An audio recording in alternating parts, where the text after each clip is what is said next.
Second law of thermodynamics से आप क्या समझते हैं और इसकी क्या सिग्निफिकेंस है।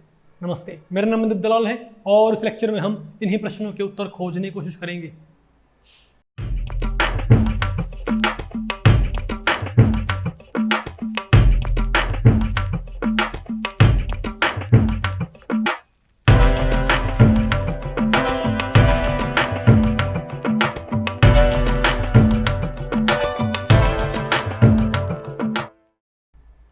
ओके, अब बताओ मैं क्या पढ़ना है। Second law of thermodynamics. तो देखो भाई, आपने अभी तक क्या पढ़ा है? फर्स्ट लॉ ऑफ थर्मोडायनेमिक्स हम पढ़ लिया ना।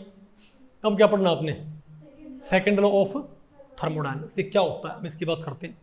तो पहले हम बात करते हैं कि फर्स्ट लॉ की लिमिटेशन क्या थी, यानी कि need for the second law of thermodynamics.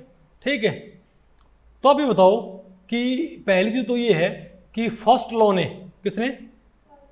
First law of thermodynamics ने क्या बोला था कि हीट और वर्क आपस में क्या इंटर कन्वर्टिबल है, लेकिन एक्चुअल में ऐसा पाया नहीं गया है। वो तो कहता है जितनी आप किसी को हीट दोगे उतनी क्या होगी, हमको वर्क मिल जाएगा। 100 जूल हीट दी 100 जूल वर्क मिलेगा, 1000 जूल हीट दी तो, लेकिन एक्चुअल में ऐसा नहीं होता। तो उसकी क्या है कि लिमिटेशन नहीं आपको समझ में। और एक इसने ये नहीं बताया कि भाई कोई रिएक्शन अपने आप होगी, इसकी दो लिमिटेशन तो मेन ये थी। ये तो क्या कहती है, इसने नहीं बताया भाई, बताओ। एक इसने भाई ये नहीं बताया कि कोई प्रोसेस अपने आप होगी कि नहीं होगी, कोई प्रोसेस अपने आप होगी कि नहीं होगी। और उसने डायरेक्शन ऑफ द प्रोसेस के बारे में बात नहीं की कि कोई फिजिकल प्रोसेस, कोई थर्मोडायनेमिक प्रोसेस किस डायरेक्शन में होगी, लेफ्ट वर्ड की राइट वर्ड, इजंट इट। तो ये सब क्या है, इसकी लिमिटेशंस हैं। तो इसलिए हमको किसकी जरूरत पड़ती है? सेकंड लॉ ऑफ थर्मोडायनेमिक्स की। तो मैं आपको बताऊं, देखो भाई, थर्मोडायनेमिक्स का जो सेकंड लॉ नहीं है, इसकी काफी सारी डेफिनेशंस हैं। क्या है इसकी? तो मैं यहां पर आपको पढ़ाऊंगा इसकी सिर्फ पहली डेफिनेशन, क्या जो इसकी भाई बेसिक डेफिनेशन आपको वो पढ़ाएंगे, और जो इसकी बाकी डेफिनेशन आएंगी ना, उनको आगे हम पढ़ते चले जाएंगे। लेकिन इसके अंडर हम सिर्फ क्या पढ़ेंगे, एक डेफिनेशन, ताकि वही चीजें क्लियर कट रहे। ओके, तो पहले तो उसकी बताओ, उसकी भाई, तो फर्स्ट लॉ की ऑफ थर्मोडायनेमिक्स क्या क्या दिक्कत थी? उसने क्या बोला था कि हीट और वर्क का कंप्लीट कन्वर्जन पॉसिबल होता है, उसने बोला था ना। लेकिन एक्चुअल में ऐसा नहीं होता। अगर आप किसी चीज को तो हीट दोगे 1000 जूल, तो वो 1000 जूल वर्क नहीं करता। मान लो उसने वर्क किया 800 जूल, तो सेकंड लॉ थर्मोडायनेमिक्स इस एक्सपेरिमेंटल ऑब्जर्वेशन के आधार पे है कि दुनिया में कोई भी ऐसा इंजन नहीं है। इंजन क्या करते हैं? हीट लेते हैं, काम करते हैं, हीट लेते हैं, घूमकर वर्क करते हैं, पानी निकालते हैं। भाई नहीं समझे बात? गेहूं काटते हैं, जवार काटते नहीं आपको भाई, ये तो काम होता है इंजन का। गाड़ी चलाते हैं तो इंजन हीट लेता है और क्या करता है, वर्क करता है। तो इसने ये बोला है, सेकंड लॉ ये है कि दुनिया में कोई ऐसा इंजन नहीं है जो जितनी हीट लेना उतना क्या कर दे, वर्क कर दे। समझे बात? तो कहता है complete conversion of heat into work. Heat का वर्क में कंप्लीट कन्वर्जन क्या है? इम्पॉसिबल। आप कभी भी हीट को वर्क में कन्वर्ट नहीं कर सकते completely without living some effect elsewhere. ठीक है बात? इसका मैं आपको एक बार नहीं है जो प्रिडिक्शन है, इसका मैं आपको दिखाता हूँ। ये इसका तो क्या हो गया, ये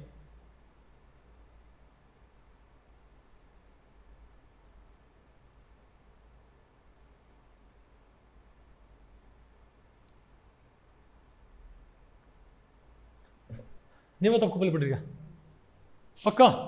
तो क्या बताओ इसका? तो सेकंड लॉ क्या हो गया? It is impossible to construct a heat engine with 100% efficiency. क्या? With 100% efficiency. मैं आपको नहीं एक बार इसका जो ये है क्या बोलते हैं, अरे पिक्टोरियल डिपिक्शन, आपको ये दिखाता हूं। अब बताओ हम क्या पढ़ते हैं। तो फर्स्ट तो सेकंड लॉ आपने पढ़ लिया, मतलब सेकंड लॉ की हमने काफी हद तक सिर्फ क्या पढ़ी, एक तरह से स्टेटमेंट्स ही पढ़ी है ना, इजंट इट। तो अब वो सेकंड लॉ को आप यहां पर काम में एक्चुअली देख सकते हो।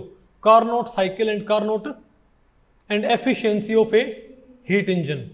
ठीक है, तो ये कहता है अगर मान लिया, अब इसका आपने पूरा डिपिक्शन करने की ज़रूरत नहीं है, ओके, क्योंकि पूरी तरह आपने कहाँ पढ़ना पड़ता है बड़ी क्लासेस के अंदर। ओके, तो आप मुझे बताओ, अगर मान लिया हमारे पास एक साइक्लिक प्रोसेस है, क्या हमारे पास एक, मतलब हमारे पास एक चैम्बर है, क्या हमारे पास एक, उसमें क्या लगा हुआ है, एक पिस्टन। तो पहले उसमें कोई गैस कैसे एक्सपेंड करे, बताओ, आइसोथर्मली। कैसे, ये है वॉल्यूम और ये क्या है, प्रेशर।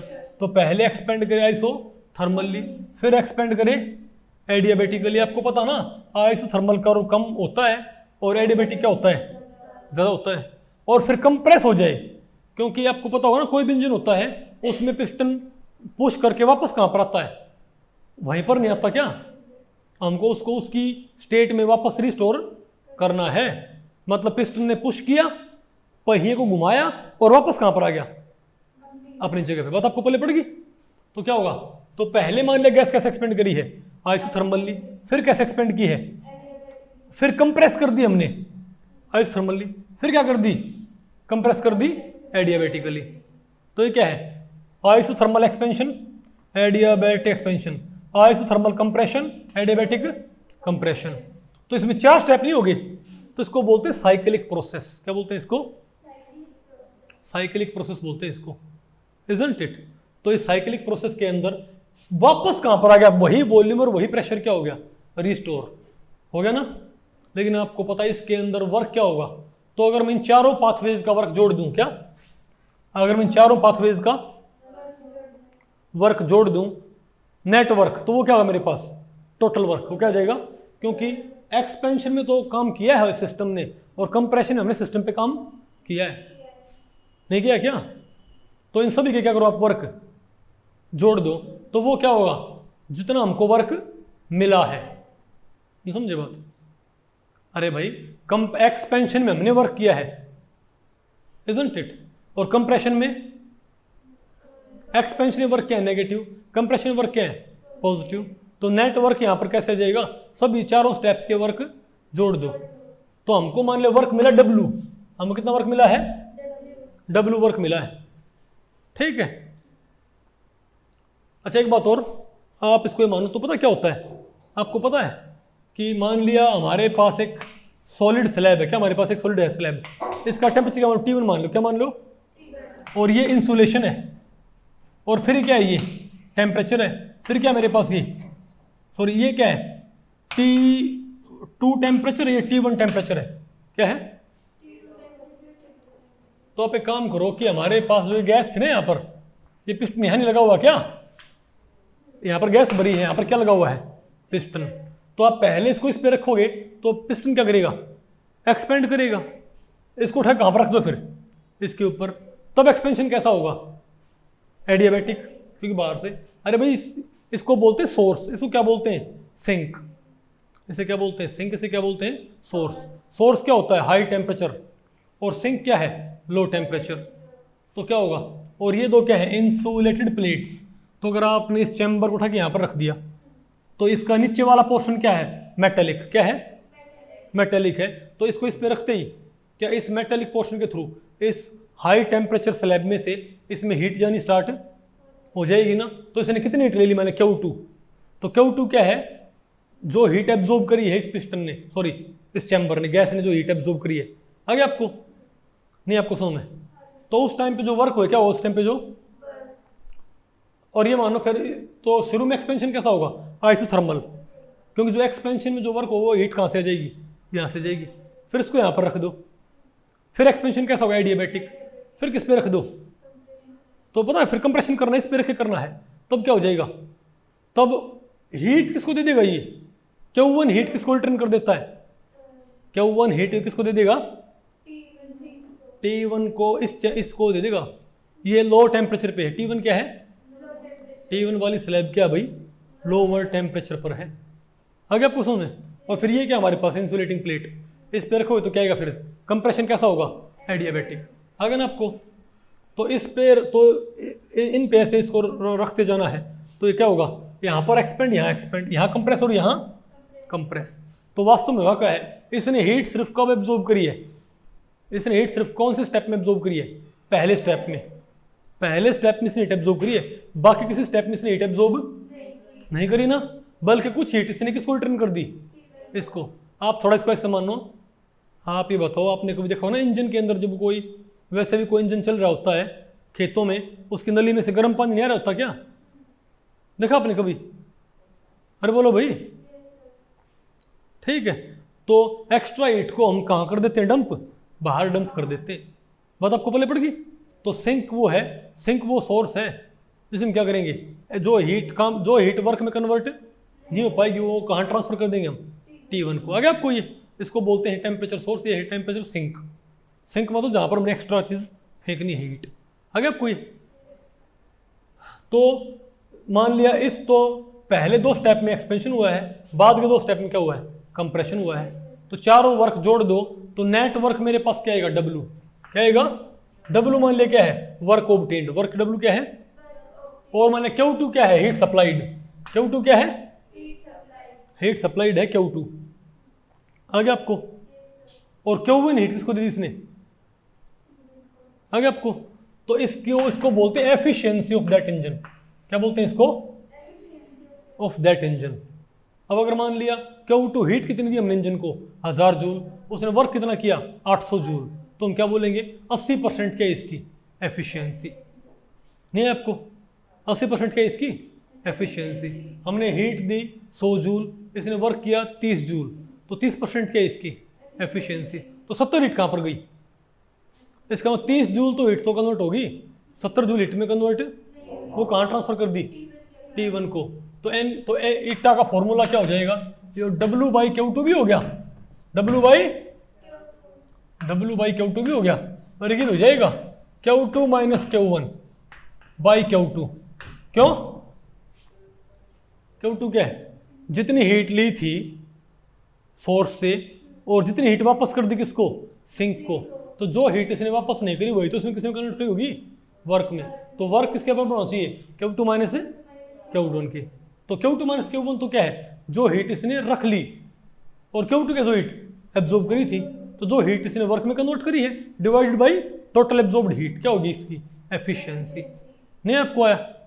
और इसको आप फर्दर सॉल्व करोगे ना, इसको आप क्या करोगे? फर्दर इसको आप फर्दर सॉल्व करोगे, लेकिन आपके स्कोप में है नहीं। आप सिर्फ ध्यान रख लो, जब आप चारों स्टेप के, तो आप जब तो एफिशिएंसी हम कैसे निकाल सकते हैं? अगर चारों स्टेप का वर्क क्या, अब आपको isothermal expansion, compression, adiabatic compression, expansion, सब के मैंने आपको वर्क निकालने मैंने आपको नहीं सिखाई क्या?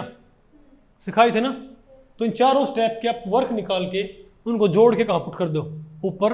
और पहले स्टेप में जो हीट एब्जॉर्ब हुई थी, पहले स्टेप में जो वर्क होगा उसका साइन चेंज करने पर क्या मिल जाएगा आपको? हीट मिल जाएगी। नहीं पता आपको? तो पहले स्टेप का हीट एब्जॉर्ब्ड नीचे पुट कर दियो, और बाकी चारों स्टेप का वर्क निकाल के जोड़ के यहाँ पुट कर दियो। आपको याद, तो क्या आ जाएगा? तो ये आ जाएगा eta is equal to W बटे Q2 is equal to Q2 minus Q1 by Q2। समझे बात? Is equal to T2 minus T1 आएगा, T2 minus T1 by T2। इसका मतलब किसी इंजन की एफिशिएंसी किसके ऊपर डिपेंड करती है? सोर्स और सिंक के टेम्परेचर के ऊपर। नहीं आपको? अब इसके ऊपर आपसे भाई छोटे मोटे न्यूमेरिकल पूछे जा सकते हैं। आप कहोगे ऐसे कैसे? ये आपका फिजिक्स में भी है। आपको ऐसे कैसे पूछ सकते हैं? वैसे पूछ सकते हैं। कोई ये कह दे कि 2 इंजन है, एक इंजन तो काम कर रहा है 300 और 500, यानी हीट तो लेता है 500 केल्विन पे, और रिटर्न जिस बॉडी को करता है, जिस बॉडी को हीट को रिफंड करता है, वो कितने टेम्परेचर पे है? 300 पे। समझ गए बात? और एक ऐसा है जो 400 और 800 पे काम कर रहा है, मतलब हीट तो किससे लेता है? 800 केल्विन वाली से, और रिटर्न किसको करता है? 400 केल्विन वाले ऑब्जेक्ट को। नहीं समझे बात? तो जो हीट एब्जॉर्ब की, जो हीट रिफंड कर दी, जो हीट उसने रिफंड नहीं करी, वो कहाँ कन्वर्ट होगी? वर्क में। तो आपको ये बोल दे, कोई आपको ये बोल दे, तो ऐसे क्वेश्चन आ जाएंगे। एक इंजन के वर्किंग टेम्परेचर ये हैं, एक इंजन के वर्किंग टेम्परेचर्स ये हैं, तो ये बताओ अगर दोनों को 1000 जूल हीट दी जाए, क्या तो ज्यादा वर्क कौन सा करेगा?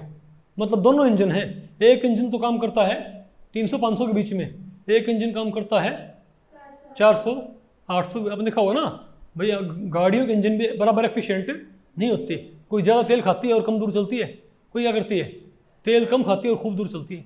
पता होगा ना आपको, गाड़ियों के इंजन की एफिशिएंसी भी क्या होती है, अलग अलग होती है। तो सिमिलरली बताओ इनमें से कौन सा आएगा। तो हमको पता है कि पहले हमें क्या निकालनी पड़ेगी, एफिशिएंसी। तो क्या आपको T2 माइनस T1/T2 करो, क्या निकाल लो पहले भाई, T2 ईटा ये तो होता ही है, ईटा और क्या होता है T2 माइनस T1 तो दोनों की एफिशिएंसी निकाल लो। इस इंजन की एफिशिएंसी क्या होगी 500 माइनस 300, T2 ज़्यादा है, 500 माइनस 300/500 कितना आ गया 200/500। 200/500 कितना होता है 2/5 कितना है 2/5 0.4 आ गया नहीं है आपको। तो इस इंजन की एफिशिएंसी क्या है 0.4 है। 400 800 इसकी एफिशिएंसी क्या होगी कौन सी बताएगी, इसकी बेटा एफिशिएंसी क्या आएगी 4/8 0.5 आ गया। इसकी एफिशिएंसी क्या है 0.5 है, आ गया आपको। अब होता क्या है, ये दोनों को मैंने हीट कितनी दी 1000, तो 1000 को मल्टीप्लाई करो 0.4 से, 1000 को मल्टीप्लाई करो 0.5 से। इसका मतलब क्या है, ये इंजन तो वर्क करेगा 400 जूल, ये इंजन वर्क करेगा 500 जूल। तो मोर एफिशिएंट इंजन कौन सा है नहीं आपको। तो आपको भाई सोर्स और सिंक के क्या बता के टेम्परेचर आपसे एफिशिएंसी पूछ सकता है नहीं आपको। अगर आपसे ये पूछ ले इतनी हीट दी इतना वर्क किया तब एफिशिएंसी कैसे आएगी, work done by heat absorbed, तब तो दिक्कत नहीं है। लेकिन आपको बता दे सोर्स और सिंक, अच्छा आपको बता दे इतनी हीट सोर्स से ली है इतनी हीट सिंक को दी है, तब कैसे आएगी efficiency, heat absorbed minus heat returned by heat absorbed आएगी एफिशिएंसी। और ये बोल दे सोर्स इतने पे है और सिंक इतने पे है, यानी हॉट प्लेट इतने पे है और कोल्ड प्लेट इतने पे है, बताओ एफिशिएंसी क्या आएगी। एफिशिएंसी आपको निकल जाएगी T2 माइनस T1/T2 एफिशिएंसी आपको निकल जाएगी। और आपको एफिशिएंसी पता लग गई, नहीं समझे बात, तो ये कह दे इतनी हीट देने पर कितना वर्क होएगा, तो हीट को एफिशिएंसी से मल्टीप्लाई कर दो। और ये कह दे इतना वर्क करने के लिए कितनी हीट देनी पड़ेगी, इतना वर्क करने कितनी हीट देनी पड़ेगी, तो नहीं समझे बात। अरे बोलो भाई, ये कह दे इस एफिशिएंसी का इंजन इतना वर्क किया है, बताओ इसकी हीट क्या होगी, इसने कितनी हीट एब्जॉर्ब की होगी। अगर मैं ये कह दूं एफिशिएंसी किसी की 0.8 है, कितनी है 0.8 है, इसने वर्क किया है कितना 1000 जूल, नहीं इसने वर्क किया 700 जूल, कितना किया है बताओ इसने कितनी हीट एब्जॉर्ब करी होगी। तो यहाँ क्या पुट कर दो 0.8, वर्क कितना किया है 700 जूल नहीं आपको। तो Q2 यहाँ ले आओ और ईटा को यहाँ भाग कर दो, तो क्या करो इसको 700 जूल को 0.8 से भाग कर दो, क्या आ जाएगी मेरे पास Q2। अरे भाई इन तीन में से दो चीजें दी मिलेंगी आपको, एक निकाल ली, आ गया आपको प्रत्यक्ष नहीं आना आपको ये। अरे बोलो भाई, तो मेरे ख्याल से आपको कार्नोट साइकिल और ये आपको पूरा कॉन्सेप्ट आपको पल्ले पड़ गया। इसका देखो डिपिक्शन है T2 टेम्परेचर पर इसने Q2 हीट ली, Q1 हीट T1 को रिफंड कर दी, तो बची हीट क्या थी, डिफरेंस जो है Q2 माइनस Q1, वही किस में काम आता है वर्क में। आसान है कि मुश्किल है। तो भाई इस लेक्चर में इतना है। अगर इस लेक्चर के बारे में आपके कुछ प्रश्न या सुझाव हैं तो आप मुझे नीचे कमेंट सेक्शन में पूछ सकते हैं, मैं उनके उत्तर देने की पूरी कोशिश करूँगा। तो ठीक है, मिलते हैं अगले लेक्चर में, तब तक के लिए नमस्ते।